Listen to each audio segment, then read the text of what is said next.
Hello, you're watching Our Ventura TV, and my name's Nicole Pyle. Today we have Teri Suzanne with us, and she's going to teach us about paper cutting. Hi, Teri. Hi, how are you today? I'm good. How are you doing? I'm ready to cut. Good. I see that. We have all these colors. Yes, so we do. What are we making today? Well, I think I'd like to show everyone the joy that they can have from cutting with scissors. I teach children from the age of 2 all the way up to university students and teachers how to use their hands and how to cut. And this is all freehand cutting, and it's a lot of fun. And it's what I'm doing right now is called bilateral coordination. That means that one hand cuts and the other hand feeds the paper, and by doing that you are activating your mind, which is important because we think with our hands. Do you know what that is? Looks like a butterfly. You are right, and it even flies. Wow. And if you put it in on top of a piece of paper, it's really beautiful. Wow. Like this. And that just stands out. And if we talk about ecology and saving paper, because paper comes from trees, so if you have the other piece and you put it on paper, it's really beautiful. You've got positive and negative picture. And that took you like 10 seconds. A little bit. That's amazing. So when did you start with paper cutting? My mother says I was cutting the time when I was 2. I don't remember, but I do remember when I was 3. And I remember cutting out kings and queens and castles and crowns and just sitting on the floor and cutting. No one taught me. I just really have an affinity, I guess, for using scissors. Wow. Very cool. And now you cut for classes, right? That's right. I'm very concerned about the state of the fine motor skills of children right now. They're not using their hands, or using cell phones and computers. So the fine motor skills are very poor if you go into the schools and you work with the children. So it's very important that educators and parents see the importance of scissors and teach their children how to hold scissors, how to cut with scissors. And cutting frees, I think, a child, and it's like you look at a piece of paper and all of a sudden there's a 4th dimension to art, because you take one piece of paper that's virtually flat and you change it. Wow. That's amazing. I mean, we have something simple like this. Right. Now, what would that mean for educating? Like, you said they don't know how to hold scissors. That's right. How do you hold scissors? Because I tend to hold them like this. Right, and I was just teaching 52 different classrooms in Ventura, and I would go around and have a scissor check. And I'd say, okay, how do you hold scissors? Most of the children put all their fingers in this hole and hold them like this. But as I tell them, this is the helicopter, this is the bus. You shake hands with your scissors, and when you hold your scissors, this is the driver, and the driver goes underneath. This way it's at the right angle. When you put all the fingers in your scissors like this, you're cutting at an angle like this. You're not using your muscles correctly. So when children can learn to hold their scissors like this, they're cutting with the back teeth, not the front teeth, because this is where the pressure is. So children are not using their hands today, so when they cut, they're actually cutting like this. Oh, wow. Right?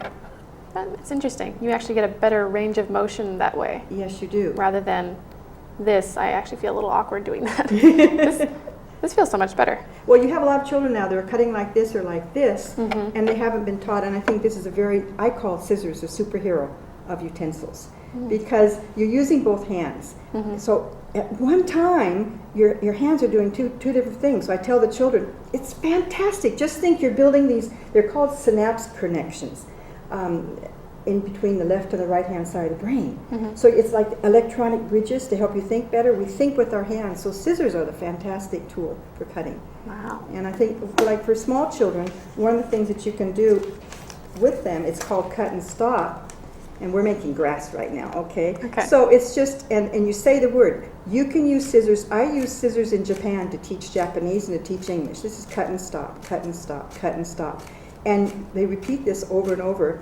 I can teach all the basic skills, colors, shapes, sizes, numbers, using scissors. Wow. Verbs, adjectives, and then they have grass. When I did this the other day, one of the kids said, oh, that looks like a centipede, which is fantastic because it's imagination training, Yeah. So this is one of the basic cuts that children learn.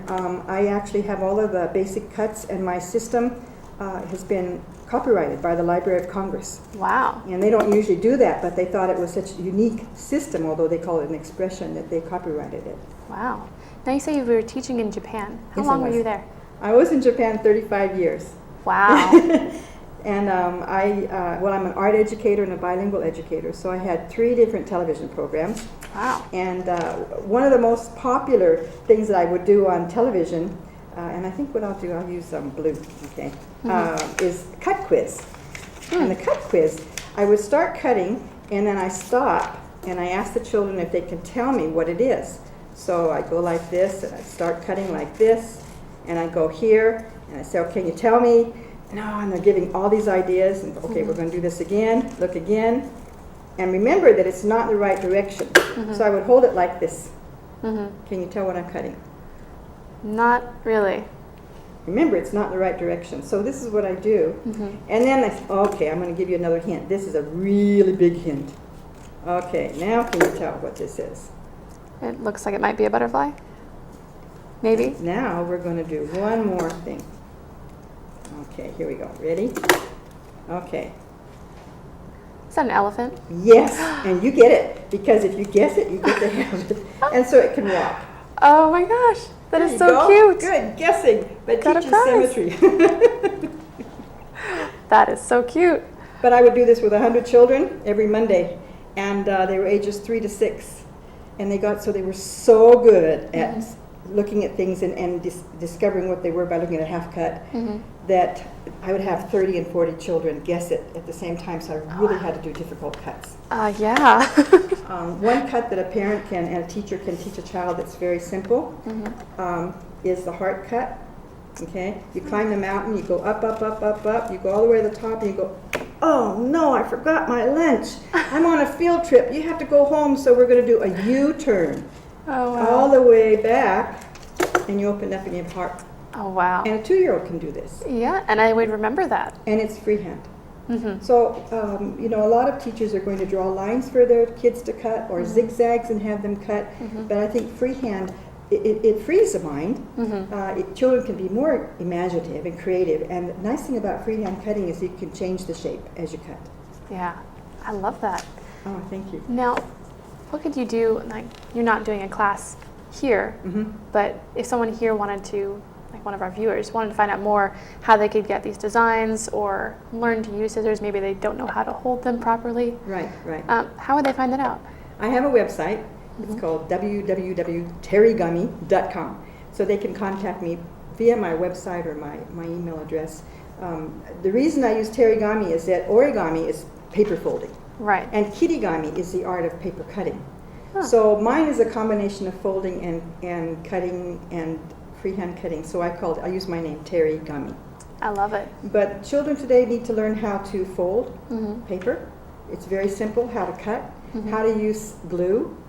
And I think that I'm really hoping that the schools can put more emphasis on using scissors. I walked into 52 schools and I noticed that so many of the kids didn't know how to use scissors. Wow. And they really wanted to cut and create. And I think teachers were saying, we've got course standards and English and science and math, but at the end of the day, if a child can't use their hands, when we think with our hands, it impacts their gross motor skills if their fine motor skills aren't up to par. So we really need to work with children, helping them be more creative and to use both hands.